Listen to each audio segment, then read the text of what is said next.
ALP லக்னத்துக்கு 2ஆம் இடத்துல புத பகவான் இருக்கார். படிப்பு சம்மந்தப்பட்ட விஷயங்கள் சாதகமாக தான் இருக்கும்.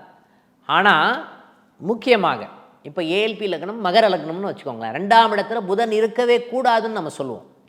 அப்போ படிப்பு சம்மந்தப்பட்ட விஷயங்கள் அவங்களுக்கு பிரச்சனையாக இருக்கக்கூடிய தன்மை இருக்குமா? இருக்கும். அப்போது இவங்க வந்து எரிக்க வேண்டிய விஷயம் என்ன அப்படின்னு பார்த்திங்கன்னா, நாயுருவின்னு சொல்லப்படுகின்ற ஒரு சமயத்தை வந்து எரிக்கணும்னு சொல்லுவோம்.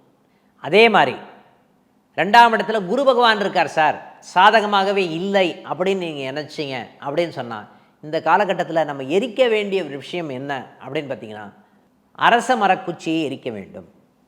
இந்த அரச மரக்குச்சியை எரிச்சிங்க அப்படின்னு சொன்னாவே படிப்பு சம்பந்தப்பட்ட விஷயங்கள் நமக்கு சாதகமாக வரக்கூடிய தன்மை இருக்குமா? இருக்குன்னு சொல்லலாம்.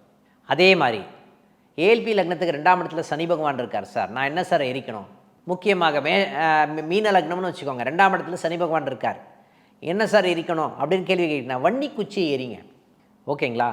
எனக்கு வந்து மேஷ லக்னம் ஏஎல்பி லக்னம் சார், 2ஆம் இடத்துல ராகு பகவான் இருக்கார் சார், நான் என்ன சார் பண்ணுறது, என்ன எரிக்கலாம் அப்படின்னு கேட்டிங்கன்னா, அருகம்புல் இருக்கு இல்லைங்களா, அருகம்புல்லை எரிங்க. அது சம்பந்தப்பட்ட நிகழ்வுகளே உங்களுக்கு சாதகமாக வருவதற்குண்டான தன்மை இருக்குமா? இருக்கும்.